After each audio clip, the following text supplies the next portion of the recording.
오늘 목자 파송식이었죠. 그리고 지난 월요일 날은 우리 이석주 목사님, 오늘 이따가 축도 마지막 축도를 우리 이석주 목사님께서 이제 하실 겁니다. 1부 때 이렇게 축도하시는 모습을 보니까 저보다 더 이렇게 영험하신 것 같아요. 저는 약간 이렇게 매너리즘에 빠져 있는데 띄엄띄엄 울먹이면서 하시는 그 축도에 감동이 있더라고요. 그래서 이따 2부 때, 1부 때보다는 약간 감격은 떨어지겠지만 한번 해가지고. 그래서 이석주 목사님이 이제 또 대표로 이렇게 그쵸 소감을 또 하셨어요. 그러니까 성적이 좋았던 거예요. 그 129명 가운데 저희도 그랬어요. 이렇게 똑같이 왜 갑자기 나왔지? 근데 오늘 목자 파송식이나 우리 석주 목사님의 목사 파송식이나 왜 감동이 있을까요? 어떤 부르심에 충실한 모습을 보면 우리는 늘 감동을 받는 것 같습니다. 그렇죠? 오늘 중요한 또 날이잖아요. 하나와 LG가 이렇게 한국 시리즈를 하는데 실제 저렇게 하나 옷을 입고 오셨잖아요. 1부 때는 LG 옷을 입으신 분이 또 앞에 계시더라고요. 야구를 하시든 축구를 하든 예술을 하든 음악을 하든 미술을 하든 자기의 부르심에 충실한 모습을 우리가 보게 되면 약간 감동이 있는 것 같습니다. 여러분도 그러신 것 같아요, 그렇죠? 그래서 아마 이 목자 파송식이 별다른 게 없어도 아마 은혜가 있고 또 이렇게 응원하는 마음이 있는 것 같아요. 네. 또 한 가지 우리가 축복을 덜 했네요. 우리 김은경, 우리 이준호 저쪽 앉아 계신데 잠깐 일어나실까요? 우리 이번 주 토요일 날 결혼합니다. 네.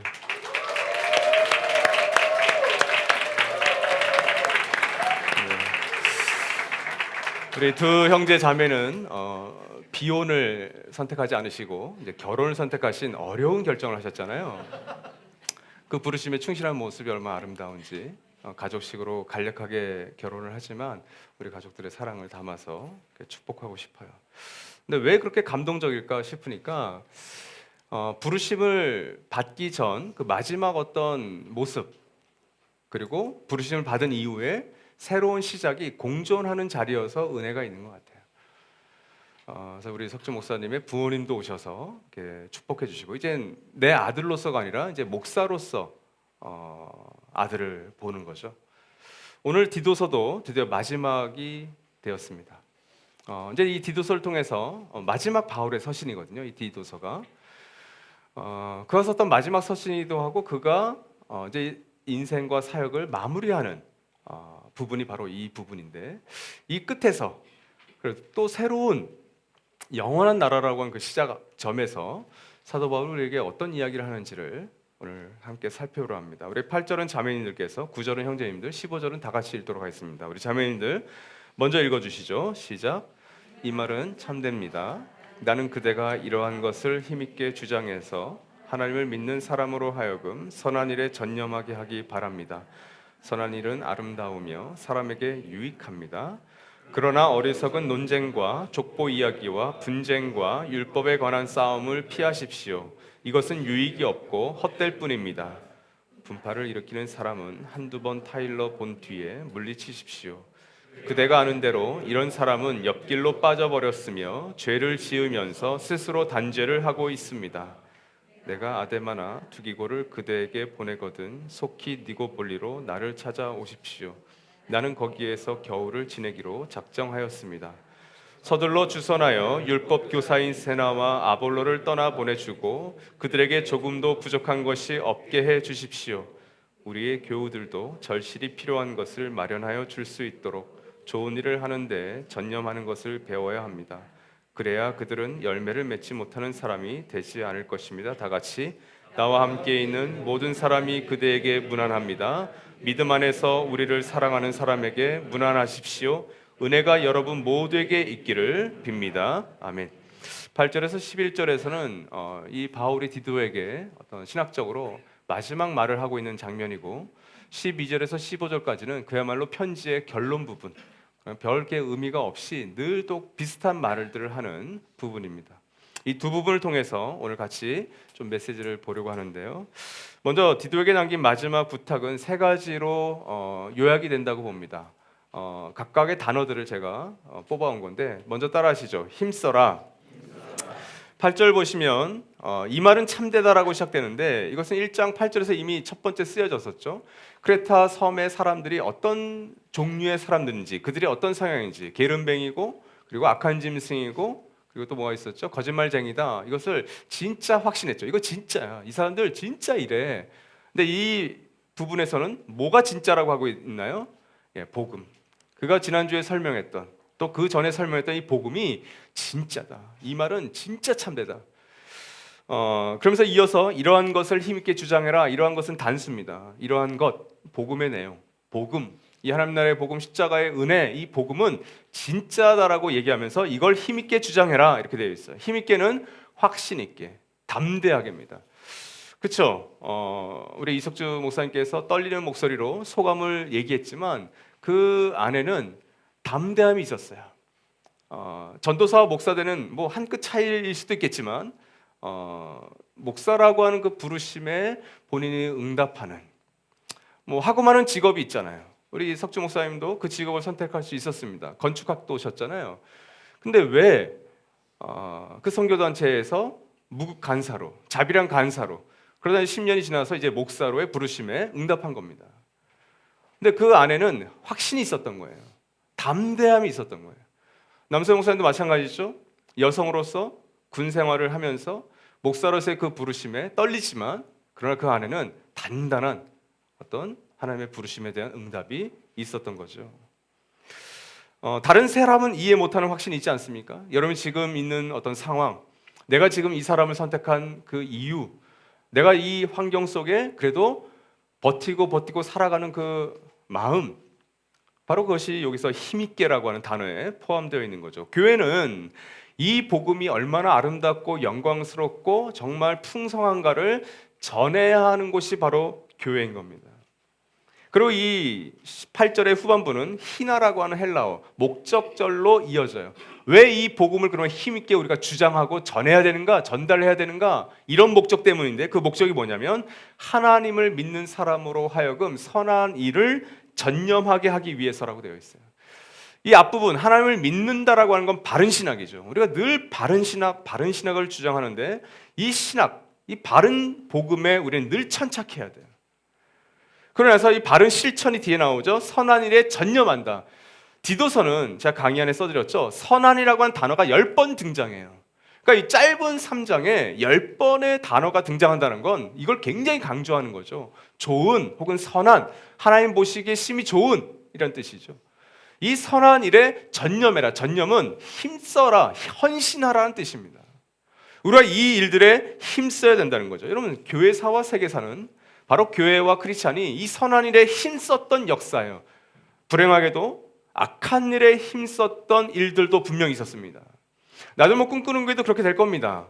나들목 꿈꾸는 교회가 건강한 이상에는 이 선하고 좋은 일에 힘쓰게 될 겁니다. 그러나 이 교회가 바른 신학에 천착하지 않고 바른 실천을 행하지 않을 때는 우리도 얼마든지 나쁜 일, 이 세상을 망가뜨리는 일에 전념하고 헌신할 때가 올 수도 있다는 사실입니다. 그러니까 이것을 구분하시면 되겠죠. 어떤 한 개인, 어떤 한 단체를 분별할 때 선한 일인가 아니면 악한 일에 힘쓰고 있는가, 그것을 기도로서 분별한다고 하지 마십시오. 그건 굉장히 불쾌한 이야기일 수도 있습니다. 교회 밖 세상도 상식적으로 선한 것과 악한 것을 구분합니다. 그 정도는 우리가 있어야 되겠죠. 두 번째 따라합시다. 피하라. 9절 말씀을 보면 우리가 이 8절에서 선한 일에 힘쓰는 이유를 바울은 유익하기 때문이라고 그랬어요. 하나님 보실 때 선한 일은 우리 모두에게 유익합니다. 그걸 때로는 고통일 수도 있어요. 때로는 나에게 좋지 않은 일일 수도 있고 내 소망과는 다른 결과일 수 있지만 그것이 하나님 보실 때 선한 일은 반드시 우리에게 유익합니다. 그래서 우리가 경험하죠. 때로는 나와의 어떤 떨어짐, 나의 어떤 진급에서 올라가지 못함, 나의 어떤 돈의 투자의 실패가 더 소중한 것을 깨닫게 하고 얻게 하는 경우가 있지 않습니까? 바로 그런 의미예요. 그런데 9절은 유익하지 않고 전혀 헛된 것에 대해서 소개하고 있습니다. 그래서 네 가지에 대해서 반드시 피해라. 근데 이거 안 피하면 유익하지도 않고 헛돼 이렇게 얘기하는 거죠. 첫 번째, 어리석은 논쟁. 제가 몇 절 말씀드렸죠? 이 바늘 끝에 천사가 몇몇 정도가 앉아 있을 수 있는가? 이걸 논쟁했다고요. 어리석은 논쟁입니다. 두 번째, 족보 이야기. 이것은 창세기나 구약에 나오는 족보들이 있죠. 근데 이 족보가 이름만 등장하고 많은 것들을 얘기하지 않아요. 그러다 보니까 상상력을 발휘해서 성경이 얘기하지 않는 것을 그 족보 이야기에서 끌어내는 겁니다. 이런 설교나 이런 가르침은 조심하셔야 됩니다. 그래서 신천지라든지 이단에서 이런 족보 이야기를 많이 하는 이유가 여기에 있는 거예요. 괜히 권위가 있어 보이는 거죠. 그렇지 않습니다. 잘못된 상상력이죠. 셋째, 분쟁과 네 번째, 율법에 관한 싸움은 같은 맥을 하고 있죠. 같은 맥락이죠. 분쟁과 다툼을 일으키는 요인 가운데 가장 큰 요인이 뭔지 아십니까? 그건 자기중심성 때문이에요. 여러분, 오늘도 교회에 오시면서 왜 교회에 올 때는 이렇게 부부가 싸울 일이 많죠? 왜 아이들이 이렇게 일요일 아침엔 더 말을 안 듣죠? 왜 그렇습니까? 내가 옳기 때문에, 내가 주장하는 거예요. 내 자기중심성 때문에 사실은 이 다툼과 분쟁이 일어나는 거죠. 자신이 틀릴 수 있음을 인정하지 않는 것, 여기서 다툼과 분쟁이 일어납니다. 근데 여러분, 중요한 건 이 네 가지가 오늘날 가정교회와 청년부 결, 또 우리 여러 사역팀, 내 인간관계 속에서 내 가정 어떤 공동체 안에서 별로 적용될 게 없다고 생각하시는 분들이 많으세요. 아니에요. 이 첫째, 둘째, 셋째, 넷째는 지금의 현재 가정교회와 우리의 인간관계 속에서 늘 존재하는 이슈들입니다. 이걸 적용하셔야죠. 오늘날 우리 가정교회 안에서 어떤 이슈가 어리석은 논쟁에 속합니까? 이걸 찾으셔야 돼요. 어떤 이야기를 하면 긴장하죠? 어떤 이야기를 하면 적과 아군이 나눠지면서 싸우죠? 여러 가지 이야기들이 있을 수 있는데 그 중에 하나가 정치적 이슈입니다. 이런 정치에는 관심을 가져야 된다고 제가 말씀드렸어요. 그러나 정치적 이데올로기와 관련돼서는 조심하셔야 됩니다. 무슨 말인가 하면 제 주변에는 굉장히 진보적인 분들이 계십니다. 저 그분들을 사랑합니다. 제 주변에는 굉장히 보수적인 분들이 계십니다. 저희 부모님을 비롯해서 제가 그분들을 사랑합니다. 이 양쪽에서 올리는 SNS들을 보면 정말 이 두 부류가 같이 할 수 있을까 싶을 때가 있어요. 근데 중요한 건 제가 그들을 사랑한다는 거예요. 그분들의 정보가 부족하든 그분들의 성향이 그렇든 제가 그분들을 사랑한다는 거예요. 그래서 그 SNS에 뭘 올리든 뭘 주장하든 제가 그분들을 품어요. 이건 굉장히 가정교회 공동체나 우리 교회 안에서 매우 중요합니다. 왜 그러냐 하면 일본의 크리스찬들은 제가 그런 경우를 거의 보지 못합니다. 뉴스를 통해서. 저희 한국은 개신교의 출발부터 미국의 영향을 받았어요. 유럽의 영향을 받았다면 아마도 많은 부분이 또 달라졌을 텐데 미국의 영향을 받았기 때문에 지금도 미국은 우리의 영원한 우방이죠. 그런데 미국과 우리가 다른 게 있어요. 미국은 시작 자체가 개신교였어요. 근데 우리는 불교도 있고 이슬람교도 있고 도교도 있고 유교도 있고 다종교 국가란 말이죠. 근데 여기서 만약 우리 개신교가 서울을 성시화해버리고 대한민국을 주님께 바쳐버리면 큰 문제가 일어납니다. 거기에 동의하지 않는 사람을 우리가 다 쓸어버려야 돼요. 그렇죠? 왜? 우리의 진리는 독선적이고 배타적인 걸 갖고 있기 때문에 그래요. 그래서 이런 가정교회 공동체 안에서 혹은 형제 자매들 모임, 언약가족 모임에서 이 정치적 이슈를 잘못 다루시면 마음이 상하세요. 그래서 가이드라인이 필요합니다. 우리가 정말 하나님을 믿지, 이 하나님 나라의 다스림과 질서를 믿지, 저 북한 정권에 대해서도 그 지하교회 성도들이 예배드리니까 우리가 믿지. 그렇다면 여러분, 우리가 어떤 정권과 정부를 지지하지 않을 수 있어요. 그렇죠? 그럴 때조차도 우리가 때론 지도자를 위해서 때론 기도도 할 수 있어야 되고요. 때론 저항도 할 수 있어야 돼요. 유진 조라고 하는 분이 굉장히 이렇게 NGO 단체 대표이기도 하신데 이분이 미국의 어떤 현상과 한국의 현상을 보면서 책을 한 권 쓰셨어요. 제가 이번에 안식년을 통해서 이 정치와 관련된 책들을 제가 많이 읽었습니다. 그 중에 한 권인데 원래 이 원어는 이에요. Thou shalt not be a jerk 이렇게 돼 있어요. 이걸 한국어로 이렇게 번역했어요. 기독교인의 정치 참여 10계명. 제가 볼 때 이거 다 가정교회에서 한 권 구비하신 다음에 같이 읽으시면 도움이 될 것 같아요. 근데 부제가 있어요. 또라이가 되지 마라. Thou shalt not be a jerk가 또라이가 되지 말라는 거예요. 이분이 서문에서 이런 얘기를 했습니다. 히틀러 당시 독일의 기독교 인구가 전체 인구의 94%였는데 어떻게 94%가 넘는 기독교인들이 히틀러를 지지할 수 있냐가 이분의 고민이었어요. 피하셔야 됩니다. 어떤 이슈에 대해서는. 진짜 본질에 관심을 갖고 어떤 성향에 대해서 그것이 기분 나쁘고 어떤 상황에 대해서 내가 그거에 대해서는 좀 피하셔야 돼요. 세 번째 따라합시다. 끊어라. 점점 강해지는 거 아시죠? 힘써라, 피해라, 다음에 끊어라. 이건 관계 자체를 끊어버리는 거예요. 이거 10절, 11절이죠. 분파를 일으키는 사람, 원어로는 이단에 빠진 사람입니다. 강한 경고죠. 단 절차가 있습니다. 그렇죠? 이단에 빠진 나의 가족들을 내가 어떻게 포기해? 끝까지 붙들어야지. 그런데 절차가 있어요.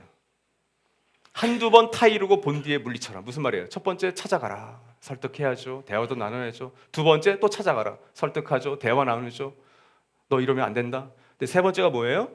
돌이키지 않는다면 멀리해라. 물리쳐라. 끊어버리라는 거예요. 예수께서 하신 말씀도 이 원리를 담고 있습니다. 마태복음 18장 같이 한번 읽을까요? 시작. 내 형제가 죄를 짓거든 가서 단둘이 있는 자리에서 그에게 충고하여라. 그러나 듣지 않거든 한두 사람을 더 데리고 가거라. 그러나 그 형제가 그들의 말도 듣지 않거든 교회에 말하여라. 교회 말조차 듣지 않거든 그를 이방 사람이나 세리와 같이 여겨라. 처음에 형제였다가 나중에는 이방 사람과 세리로 여기라는 거예요. 이방 사람과 세리라는 것은 유대인들을 볼 땐 개였습니다. 개처럼 여겨라. 근데 어떤 원칙이 있었죠? 먼저 너가 찾아가. 그런데 16절 듣지 않거든. 두 사람 이상이 찾아가. 17절에 그들의 말도 듣지 않거든. 교회의 말조차 듣지 않거든. 이렇게 돼 있죠. 세 단계가 있는 거 아시죠? 그럴 때는 끊어버려라 이렇게 얘기하는 거예요. 이 이단과 분파의 특징이 있죠. 두 가지입니다. 첫째, 옆길로 빠진다. 자기는 맞는 길이라고 알아요. 자기는 이 길이 맞다고 생각하는 거예요. 이단이 그게 이단이어서 쫓아가는 게 아닙니다, 여러분.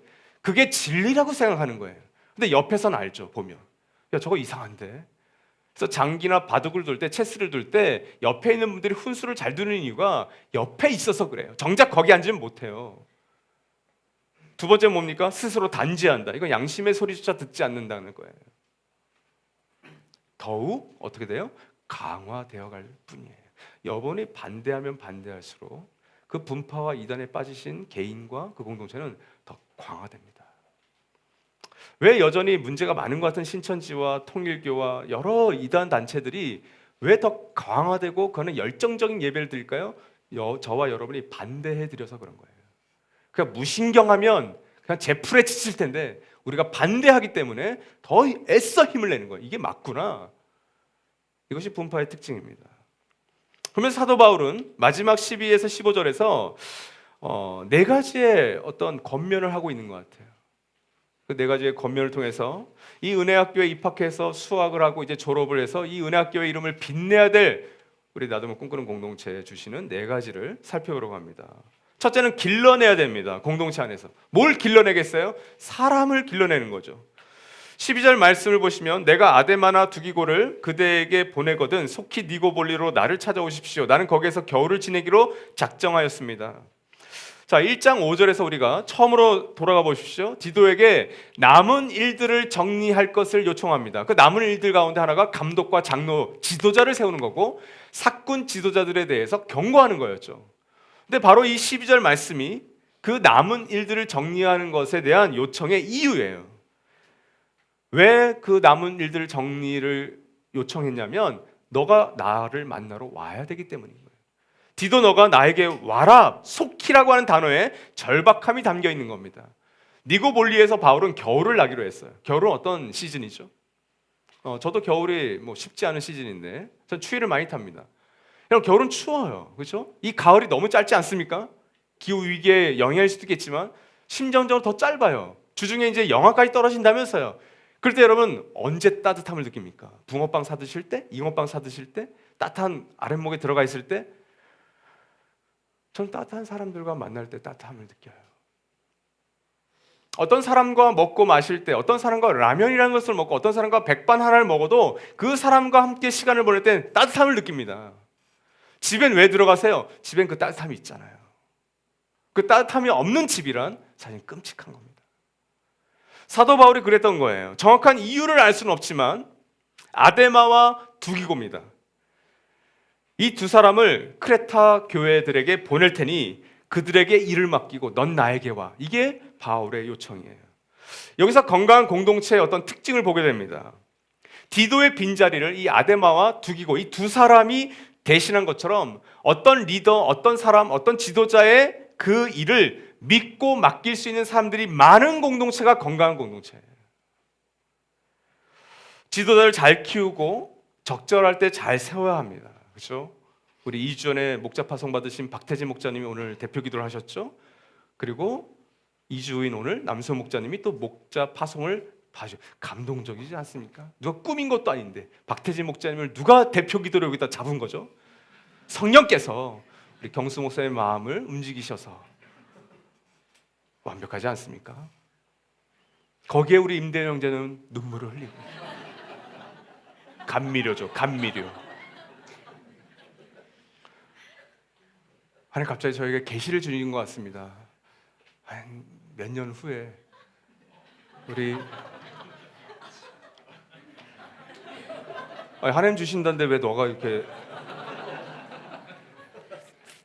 하나님 안 주실 수도 있으니까 그 사람을 믿고 재정을 맡기고 그 사람을 믿고 사역을 맡기고 여러분 우리가 재정팀장이 계시고 재정부장님이 계시고 재정간사님이 계세요. 이 세 분을 우리가 그냥 맡긴 게 아니에요. 그분들을 믿고 맡기는 거예요. 얼마나 많은 교회에서 재정사고가 나는지 아십니까? 우리 노진주 목사님 지난번 오셨을 때 그죠? 그 LA 교회에서 그 재정사고 때문에 자신의 담임직을 내려놓으신 거예요. 어마어마한 재정사고가 났었죠. 믿고 맡기는 겁니다. 씨앗, 새싹, 나무, 숲, 그 교사들에게 우리 아이들을 맡기는 것, 믿고 맡기는 거죠. 여러분 대표 목사를 대신할 사람들을 우리는 길러내야 되는 거예요. 가정교회와 결을 대신할 그 목자들을 대신할 사람들을 우린 길러내는 겁니다. 성도 사역자들을 대신할 사람들을 우리는 키워내는 거죠. 그럴 때 건강한 공동체가 되는 거죠. 그러니까 여러분 이 낮은 꿈꾸는 공동체의 대표 목사님은 어떤 거에 관심이 제일 많은가? 여기에 관심이 많다고 생각하는데요. 사람 길러내는 거, 사람 키우는 거. 저는 그러자고 제가 대표 목사 하고 있다고 생각해요.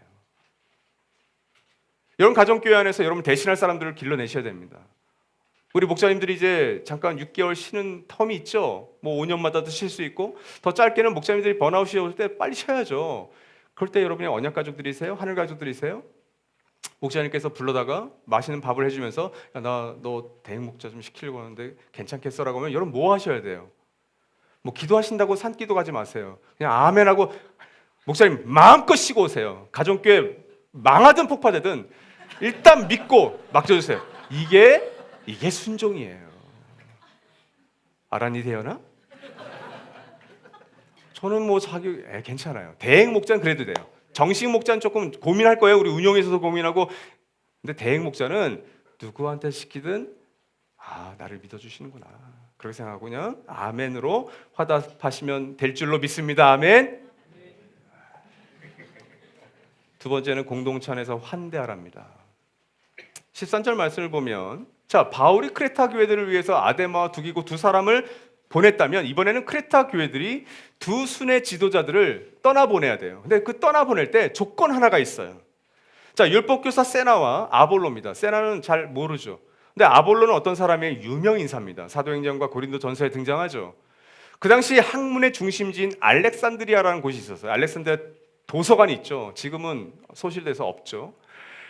근데 그 알렉산드리아 출신의 아볼로는 전달력도 좋았고 뛰어난 성경 연구가였습니다. 설교도 잘 준비하고 연구하는데 전달력까지 좋아. 그래서 고린도 교회에는 아볼로파라고 하는 팬덤이 형성이 될 정도였어요. 이 두 사람이 크레타 교회들에 와서 섬기다가 이제 떠날 때가 됐습니다. 다른 지역으로 떠날 때 조건이 뭐였어요? 조금도 부족함이 없도록 그들의 필요를 채워줘라 이거였어요. 환대의 정신입니다. 공동체를 위해 섬긴 사람들의 필요를 채워주는 거예요. 오늘 목자파 소식할 때 우리 남소연 목사님 제가 볼 때는 제가 파송 받을 때 이렇게 선물 받으신 거 같지 않아요. 정말 너무하세요. 왜 이렇게 했죠? 아니까. 소연 목사님을 우리 아이들을 계속 돌봐주고 교회 와서 홀로 아이를 키워가면서 이렇게 괜찮아요. 그 성진 목사님 다 알아요. 여러분의 마음을 표현해 주시는 거잖아요. 저는 이불까지 가져오실 줄 몰랐어요. 와, 우리 경진 형제 사랑스럽다. 얼마나 좋습니까? 그거 하라는 거예요 지금. 너희가 이 두 사람을 그렇게 좀 지원해 줬으면 좋겠다. 부족함이 조금도 없도록. 좁게 보면 우리 공동체 안에서 환대하는 게 필요해요. 요즘 저희 주일 아침 저희가 사역자 조회가 8시입니다. 오전. 그 사역자 조회가 좀 많이 달라졌어요. 그래서 여러분들이 나들목 교회 그 사역자 조회를 기억하시는 분들이 있다면 나들목 꿈꾸는 교회 사역자 조회는 굉장히 다르구나. 근데 오늘 아침에 이제 이렇게 카톡이 막 올라와요. 어떤 가족이 완탕을 해서 우리 사역자들 좀 대접받고 싶다. 또 우리 김은지 목사님은 또 사모님이 팬케이크를 좀 그 반죽 가져와서 그걸 구워주고 싶다. 또 우리 아이들이 우리 김경수 목사님이 볶는 볶음밥을 좋아해요. 그래서 경수 목사님 늘 아침 8시에 볶으십니다. 볶는 남자예요. 볶남이. 세 가지가 이제 먹잖아요. 그러면 9시 10분 9시까지 1시간 동안 뭘 하냐면 아이들이 떠들썩하게 떠들고 엄마 아빠가 먹이는 소리가 막 들려요. 저는 연구실에서 설교를 준비하고 있죠. 금식하면서. 근데 저도 먹고 싶어요. 근데 저를 안 불러요. 목사님은 설교 준비하셔야지, 예배 준비하셔야지. 나쁜 사람들이에요. 근데 오늘 경수 목사님께서 완탕이 너무 맛있다고 저한테 먹을 거냐고. 그래서 제가 먹겠다고. 그래서 진짜 맛있더라고요. 근데 제가 왜 그렇게 하신지 아십니까? 제가 나들목 교회를 경험할 때 나들목 교회 많은 좋은 것들이 있었는데 제가 한 가지 정말 이건 아니다라고 싶었던 게 사역자 조회 시간이었어요. 화요일날 사역자 조회 8시, 그리고 수요 예배 포함 2번 오전 저녁, 그리고 주일날 토요일날 그리고 주일날 사역 조회. 한 번 빠지면 한 번 이제 결석하거나 지각하면 이제 1회가 올라가고, 이 3번이 차면 2가지의 페널티가 있었습니다. 하나는 월급에서 10,000원을 깎거나 연차에서 하루를 깎거나. 저는 깎여봤어요. 물론 그 당시에는 제가 지도자가 아니었기 때문에 그것에 대해서 그냥 이건 아닌데라는 마음이 있었지만 그것을 뭐 개혁하거나 뭐 그러진 않았어요. 근데 그건 교회의 모습은 아니라는 걸 알고 있었어요. 관리지원센터의 직원 하나가 그걸 늘 체크했단 말이에요. 그러니까 우리의 인트라넷에 늘 빨간 글씨로 최호남 2회 뭐 이런 게 올라왔단 말이에요. 그건 교회 아니죠. 그 모습은. 그래서 이번에 이렇게 우리 사역자들이 배우자들 다 데리고 그 아침 일찍 그 어린 아이들 데리고 오니까, 우리 아이들은 다 컸어요. 경수목사 아이들 다 커서 해당이 안 돼. 근데 이 아이들은 너무 어려요. 우리 다니 같은 경우는 지금 태어난 지 뭐 5개월 6개월도 안 됐잖아요. 근데 그 가족들이 굉장히 많거든요. 인원이. 아침을 먹으면서 떠들썩한 그 1시간 보내는 게 사역을 위해서 조율하고 기도하고 그런 시간보다 훨씬 제가 볼 땐 소중하다고요. 그래서 이분들이 사역을 잘하고 계시는 거예요. 그게 저는 공동체 안에서의 환대라고 믿어요. 앞으로도 그렇게 할 겁니다. 물론 그러다 이제 사역이 조금 안 되고 그러면 이제 지각 3번에 1만 원 뭐 이제 이런 거 도입해야죠. 넓게 보자면 하나님 나라의 운동으로서 지금 선교단체 혹은 선교지에 가셔서 사역하시는 NGO 단체장들, 또 기관 사역자들, 또 우리 선교사님들, 그들의 필요에 부족함이 없도록, 우리가 성탄절이 되면 그 선교사님들의 가정을 위해서 우리가 크리스마스 선물도 보내고 그러죠. 그런 일들이 다 여기에 포함되는 거예요. 그분들을 위한 지정헌금, 그분들을 위해서 헌금하는 거 다 여기에 해당되는 겁니다. 네트워크 교회들을 향한 우리 꿈꾸는 교회 환대도 저는 특심하다고 생각해요. 우리가 지난번 양평교회가 정말 어렵고 힘든 시간을 보낼 때 저희가 한 700여만 원을 모아서 헌금했죠. 사역자 연합 수련회 했을 때 그 사역자들 우리가 응원하고 지지하기 위해서 여러분 제가 말씀드렸던 지정금 한 300만 원 넘게 해서 마음껏 우리가 먹고 마실 수 있었습니다. 더불어함께 교회 사역자들이 단 한 번도 사역자 수련회를 가본 적이 없어서 저희가 헌금 모은 거, 절경금 모은 거 거기에 보내서 또 보냈어요. 코로나 당시에 우리 신용기 선교사님 코로나 걸리셔서 오셨을 때 저희 꿈꾸는 교회 성도들이 헌금해서 그분에게 흘려보냈습니다. 이보다 훨씬 많은 것들이 우리가 공동체 안에서 공동체와 연결된 분들과 단체들을 우리가 돕기 위해서 여러분들의 헌금을 우리가 흘려보냈다고요. 세 번째는 공동체 밖에서의 환대입니다. 세 번역에 우리의 교우들은 뭔가를 배워야 돼 이렇게 얘기하는 거예요. 뭔가를 진짜 배웠으면 좋겠어 너희들이. 그게 뭐예요? 절실히 필요한 것을 마련할 수 있도록 좋은 일을 하는데 전념하기, 이거예요. 어떤 절실히 필요한 것들을 너희가 저 사람 진짜 이거 필요하겠구나 그걸 알고 그래서 그걸 가지고 좋은 일을 하는 선한 일. 이것도 또 선한이 등장하죠. 마지막 선한입니다. 그 선한 일에 전념하기를. 8절에 선한 일에 전념하라 똑같은 단어예요. 똑같은 표현입니다. 선한 일에 너가 전념했으면 좋겠다. 이걸 배워라. 상상력이 필요한 거예요. 공동체 밖 세상을 살아가면서 내가 만나는 그 사람들, 내 밑에 부하들도 있죠. 내 위에 상사도 있죠. 나와 함께 동료들이 있죠. 그들의 진짜 필요. Felt needs라고 하는 어떤 그런 눈에 보이는 어떤 필요만이 아니라 진짜 속에 있는 니즈. 그 니즈 잘 얘기하지 않거든요. 그걸 캐치해서 전달해 주는 거죠. 목회는 뭐라고 할 수 있냐면 개인과 공동체가 이 세상을 살면서 환대의 감수성을 갖게 하는 거예요. 어떤 싸우는 게 아니라 어떤 전투하는 것이 아니고 그것도 필요하지만 영적 싸움이고 영적 전쟁일 수 있지만 그러나 내가 대하는 사람들과의 그 필요에 의해 민감한 것, 감수성을 갖는 것이 사실 목회라고 할 수 있습니다. 교회 안에서부터 훈련해서 점차 밖으로 확대되고 확장되어 가는 거죠. 그걸 교회가 사실 제일 잘할 수 있는 공동체예요. 하나님의 은혜를 이만큼 내가 받았으니 그 은혜를 내가 흘려보내야 되지. 이건 상식이고 논리거든요. 그 일을 하라는 겁니다. 지정헌금을 하죠. 우리가 공동체 안에서 누군가의 필요를 채워줍니다. 저도 지정헌금을 꽤 많이 받는 사람입니다. 대표 목사가 꽤 불쌍하게 보인 건지 아니면 저를 응원하고자 하는 건지 꽤 많은 분들이 저에게 지정헌금을 해주세요.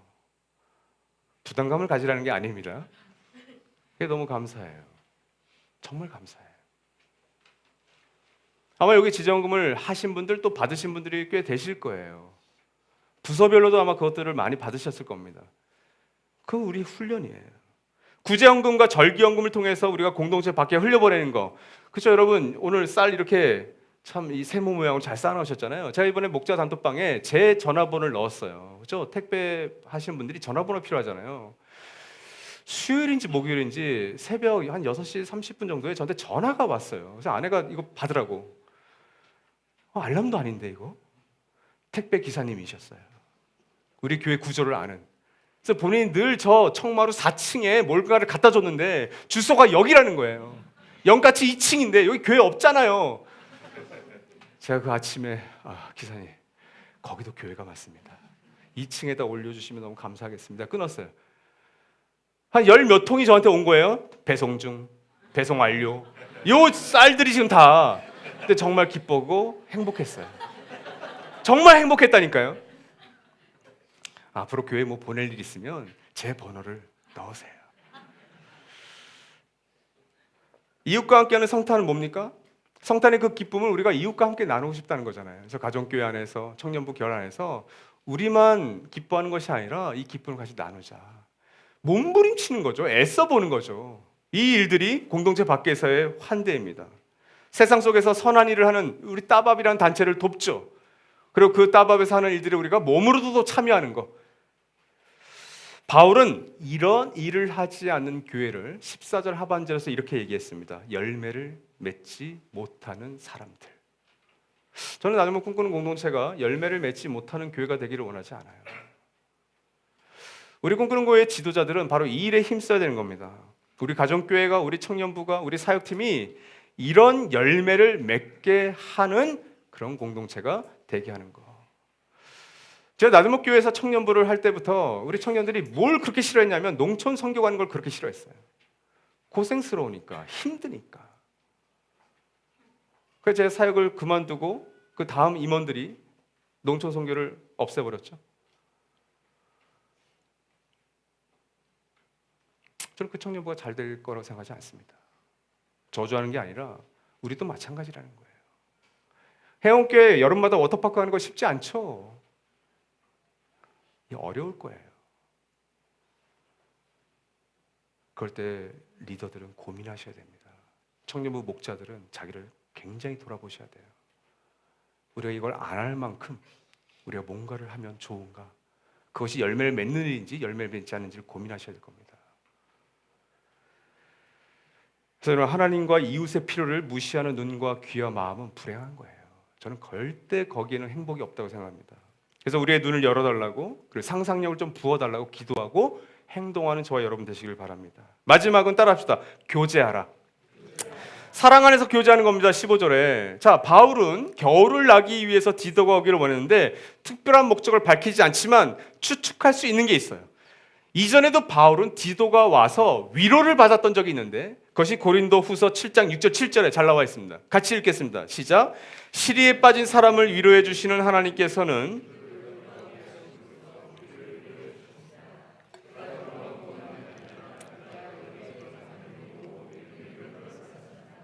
나는 더욱더 기뻐하였습니다. 여러분 위로받으십시오. 영적 거장인 바울도 시리에 빠집니다. 여러분 영적 침체에 지금 머물러 계십니까? 뭔가 낙심되고 좌절되고 절망 가운데 계세요? 사도 바울도 그랬다고요. 사도 바울도 시리에 빠집니다. 근데 바울은 그 시리와 낙심과 절망에서 빠져나올 수 있는 한 가지 해결책, 방법을 우리에게 알려주고 있는데 세게 기도하거나 세게 금식하거나 그런 것도 필요하겠죠. 근데 사도 바울은 사람과의 만남과 위로를 통해서 지금 그 이야기를 하고 있는 거예요. 자, 바울은 지금 그 절망과 낙심 가운데 처해 있습니다. 근데 낙심에 빠진 바울을 누군가 찾아왔는데 그게 바로 디도예요. 그 디도가 와서 바울과 그 선교팀, 낙심에 빠져 있는 바울과 선교팀을 위로합니다. 근데 그 직접적인 위로도 위로가 됐지만 사도 바울은 지금 뭐라고 얘기하는 거예요? 디도가 돌아와서 너희 고린도 교회를 통해서 디도가 위로받았다는 것에 나는 또 위로받는다. 이게 뭐예요? 위로의 메아리, 위로의 에코잉, 위로의 공명이 일어나는 거예요. 나들목 꿈꾸는 교회 안에 가정교회들과 여러 사역팀들과 우리 청년부 안에서 이런 위로의 공명이 일어날 때 그 공동체는 건강할 확률이 꽤 높습니다. 언제 여러분의 가정교회는 신나고 언제 가정교회는 위로를 얻습니까? 목사님들이 식사를 준비해놓고 가족들을 준비하고 있는데 아무도 안 와.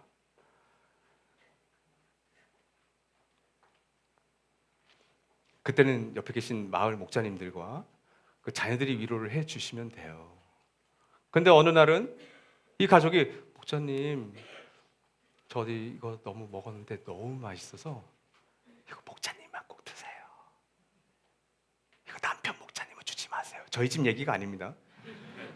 뭐 이럴 때 가족계 식구들 위해서 뭔가를 싸와서 같이 나눠 먹을 때 저도 그래요. 누군가가 저에게 뭘 이렇게 주시면 인간의 마음이 간사한지라 좋아해요. 우리 여수가교회 장세훈 형제가 정말 가끔 저한테 스타벅스 병 커피를 저한테 이렇게 무심코 던져놓고 이렇게 가세요.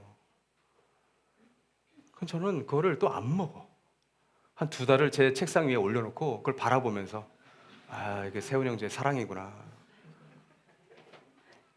네, 세훈 형제 2달 전 준 거 아직도 안 먹고 있어요. 또 줘야 이제 이걸 먹고 또 이제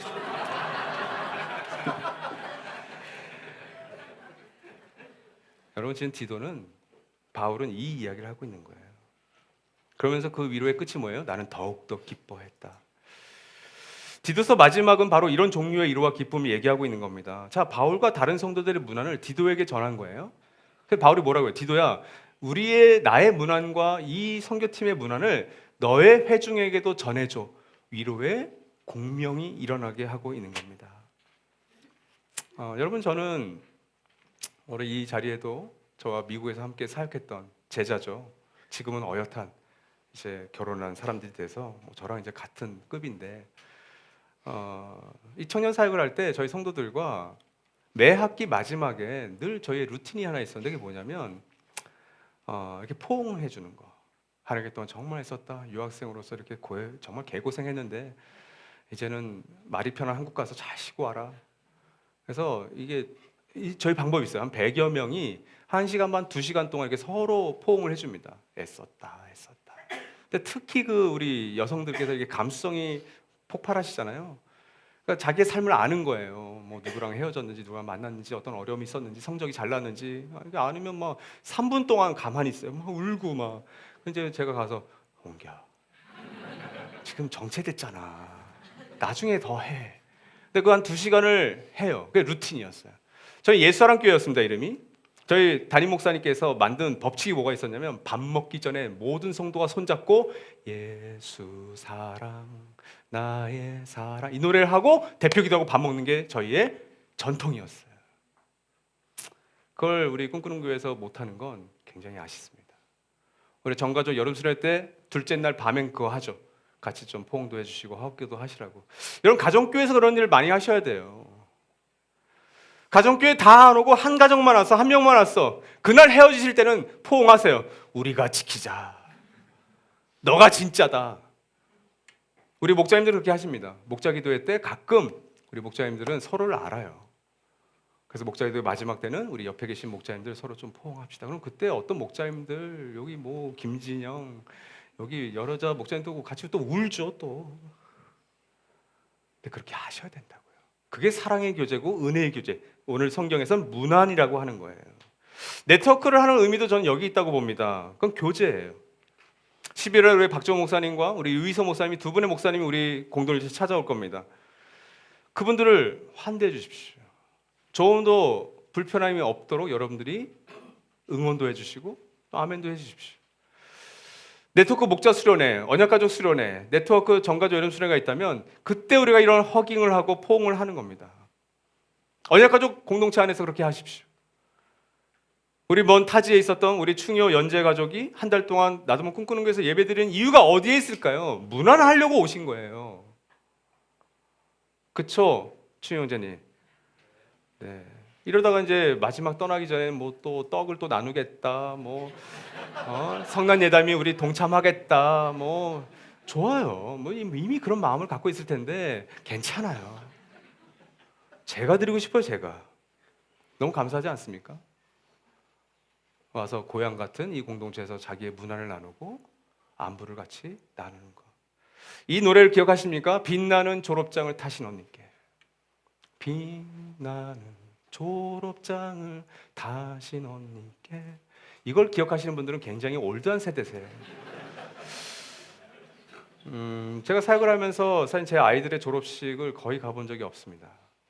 딱 가본 게 저희 예성이 작년 입학식 때. 그냥 안 가게 됐어요. 근데 안 가도 알아요. 오늘날 졸업식이 어떤 분위기인지를.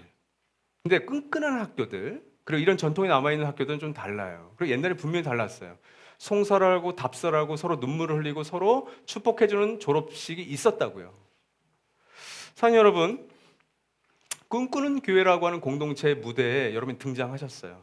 언젠간 이제 이곳에서 퇴장하실 겁니다. 그럴 때 여러분의 그 퇴장에 앞서서 누군가가 답사를 올리고 여러분이 송사를 하고 그런 일들이 일어날 때 저는 아름다운 감동과 감격이 있었으면 좋겠어요. 이 가운데 헌신 가족도 계시고 언약 가족도 계시고 하늘 가족도 계시고 그 하늘 가족의 배우자로서 참여하시는 손님들도 계세요. 저는 그분들이 이미 하늘 가족 같으세요. 우리 모두가 이 삶의 자리에서 특히 꿈꾸는 공동체라고 하는 하나의 공동체 안에서 함께 신앙생활을 할 때 다짐합시다. 이 은혜의 학교를 빛낼 한 사람으로서 기억되기를 소망하고 그 은혜의 학교를 빛내는 그 한 사람을 우리가 지지하고 응원하고 그리고 그들을 우리가 축복해주는 공동체가 되기를, 그런 공동체가 되기를 우리 다 같이 소망하는 오늘 하루 되기를 소망합니다. 이 시간 1분간 침묵하시면서 잠시 묵상하도록 하겠습니다.